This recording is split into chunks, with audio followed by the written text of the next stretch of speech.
প্রিয় বন্ধুরা, তোমাদের সকলকে স্বাগত জানাই অপূর্বান হোম টিউটর ইউটিউব চ্যানেলে। আজ আমি তোমাদের সঙ্গে তোমরা যারা এবছর দশম শ্রেণীতে পড়ো, তোমাদের দশম শ্রেণীর ভূগোল বিষয় থেকে 447 নম্বর এই পেজের এমসিকিউ এবং এসিকিউ প্রশ্ন উত্তরের ক্লাস নিয়ে এলাম। দেখো, ফার্স্ট প্রশ্ন কি বলা রয়েছে, ভূমিভাগের উচ্চতা বৃদ্ধিকে বলা হয়, উত্তরটা যাবে আরোহণ। এখানে এই প্রশ্ন আর উত্তরটা বলে দিচ্ছি, ঠিক আছে। 1.2 দাগের প্রশ্ন দেখো, অনেকগুলি করি একসাথে মিলিত হলে তাকে বলা হয়, উত্তরে যাবে পিরামিড চূড়া। 1.3 দাগের প্রশ্ন দেখো, মৌক্তিক মেঘ দেখা যায়, উত্তরে যাবে স্ট্র্যাটোস্ফিয়ারে। 1.4 দাগের প্রশ্ন দেখো, কি বলা রয়েছে, দেখো বৃষ্টিছায়া অঞ্চল দেখা যায় পর্বতের অনুবাদ ঢালে। 1.5 দাগের প্রশ্ন দেখো, দিনের কোন নির্দিষ্ট স্থানে জোয়ার হয়, উত্তরে যাবে দুবার।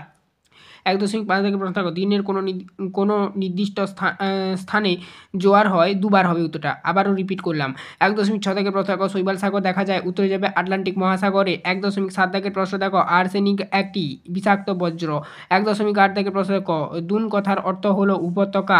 1.9 থেকে প্রশ্ন দেখো, নবীনতম রাজ্য হলো, উত্তর হয়ে যাবে তেলেঙ্গানা। 1.10 থেকে প্রশ্ন দেখো, দক্ষিণ ভারতের সর্বোচ্চ শৃঙ্গটি হলো, উত্তর হয়ে যাবে সেটা হচ্ছে কি আনাইমুদি। 1.11 থেকে প্রশ্ন দেখো, ভারতের কেন্দ্রীয় গম গবেষণাগারটি অবস্থিত, উত্তর হয়ে যাবে সেটা হচ্ছে কি না পুসাতে অবস্থিত। 1.12 থেকে প্রশ্ন দেখো, শিল্প দানব বলা হয়, উত্তর হয়ে যাবে পেট্রোসেন শিল্পকেই। তারপর দেখো নেক্সট প্রশ্ন 1.13 থেকে প্রশ্ন, ভারতের বৃহত্তম খনিজ তেল শোধনাগার হলো, উত্তর হয়ে যাবে জামনগর। তারপর দেখো নেক্সট 1.14 থেকে প্রশ্ন, ইসরো এর সদর দপ্তর বেঙ্গালুরুতে অবস্থিত। এবারে দেখো বিভাগ খ 2, নিম্নলিখিত বাক্যগুলি শুদ্ধ হলে সু এবং পাশে সু লিখতে হবে আর কি, আর অশুদ্ধ হলে পাশে অ লিখতে হবে। দেখো পরবর্তী পেজে রয়েছে, চ্যানেলে নতুন থাকলে সাবস্ক্রাইব করে নিও, বেল আইকন অপশানে সেভ রেখো, ঠিক আছে। কেমন এইরকম ঝড়ের গতিতে সমস্ত ক্লাস পাওয়ার জন্য। দেখো, যে কোনো 6টি প্রশ্নের উত্তর দাও। 2.1.1 পটহল নদীর উচ্চ গতিতে সৃষ্টি হয়, এটা হয়ে যাবে শুদ্ধ। তারপর দেখো 2.1.2 ঝুলন্ত উপত্যকায় নদীর উচ্চ গতিতে সৃষ্টি হয়, এটা হয়ে যাবে শুদ্ধ। 2.1.3 চিনকু একটি স্থানীয় বায়ু, এটা হয়ে যাবে শুদ্ধ। 2.1.4 সরলবর্গীয় অরণ্য দেখা যায় পার্বত্য অঞ্চলে, এটা হয়ে যাবে অশুদ্ধ। 2.5 গোদাবরীকে দক্ষিণ ভারতের গঙ্গা বলা হয়, এটা হয়ে যাবে শুদ্ধ। 2.6 ইনজেকশনে সিরিঞ্জ একটি চিকিৎসা বজ্র, এটা হয়ে যাবে শুদ্ধ। 2.7 উপগ্রহ চিত্র ফলস কালারে ব্যবহৃত হয়, এটা হয়ে যাবে অশুদ্ধ। তারপরে দেখো, শূন্যস্থান পূরণ করো, যে কোনো 6টি প্রশ্নের উত্তর দাও। সেম লেখা রয়েছে, দেখছো মিয়েন্ডার নামটি এসছেই তুরস্কের ড্যাশ নাম থেকেই। দেখো এটা হবে এটা যেটা হবে সেটা হচ্ছে কি, মিয়েন্ডার যে নামটি মিয়েন্ডারার থেকে এসছে, মিয়েন্ডারার, ঠিক আছে। তো আমি উত্তরটা মুখে বলে দিচ্ছি, তোমরা খাতাতে লিখে নিতে পারো বা বইতে লিখে নিতে পারো। তারপরে দেখো, সমুদ্র সৃষ্টির প্রধান কারণ হলো ড্যাশ, এটা হবে বায়ুপ্রবাহ। তারপরে দেখো, নিরক্ষীয় অঞ্চলে ড্যাশ ধরনের বৃষ্টিপাত দেখা যায়, পরিচলন বৃষ্টিপাত দেখা যায়। উষ্ণ ও শীতল স্রোতের প্রভাবে ড্যাশ সৃষ্টি হয়, কুয়াশা ও আর একটা সৃষ্টি হয়, সেটা হচ্ছে কি না ঝড়। তারপর দেখো নেক্সট 2.5 হ্রদের তলদেশ ভরাট হওয়াকে বলা হয় ড্যাশ ভাবর, ভয়াকার বয়রে ভাবর হবে, ঠিক আছে। 2.5 ভূতাপ শক্তি একটি ড্যাশ শক্তির উদাহরণ, অপ্রচলিত শক্তির উদাহরণ, উত্তরটা হয়ে যাবে এটাই। তোমরা খাতায় এগুলো লিখে নেবে বা বইতে লিখে নেবে।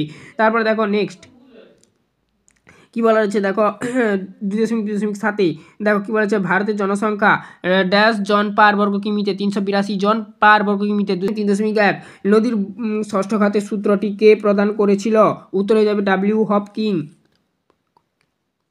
তারপরে দেখো নেক্সট হচ্ছে 3.2 ক্ষুদ্র মণ্ডল বায়ুমণ্ডলের কোন স্তরকে বলা হয়, ট্রপোস্ফিয়ার। তারপর দেখো 2.3 একটি শীতল স্রোতের নাম লেখো, উত্তর হয়ে যাবে কি, উত্তর হয়ে যাবে সেটা হচ্ছে কি না ক্যানারি স্রোত। তারপর দেখো 2.3.4 পাখির পায়ের মতন দেখতে একটি দ্বীপের নাম লেখো, উত্তর হয়ে যাবে সেটা হচ্ছে কি না মিসিসিপি মিসৌরি, ঠিক আছে, নদীর দ্বীপ। তারপর দেখো নেক্সট 2.3.5 এল নিনো কোন অঞ্চলে দেখা যায়, এল নিনো কোন অঞ্চলে দেখা যায় বলো তো, উত্তরটা খুবই সোজা, পেরু অঞ্চলে দেখা যায়। শ্বাসমূল ও ঠেসমূল কোন উদ্ভিদে দেখা যায়, শ্বাসমূল ও ঠেসমূল সাধারণত ম্যানগ্রোভ অরণ্য অঞ্চলে দেখা যায়। কোন কোন উদ্ভিদ, সুন্দরী, গরান, গেঁয়ো, যেই সমস্ত উদ্ভিদগুলো রয়েছে এই সমস্ত উদ্ভিদে দেখা যায়। তারপর দেখো 2.3.7 তরল সোনা কাকে বলা হয়, উত্তরে যাবে পেট্রোলিয়ামকে।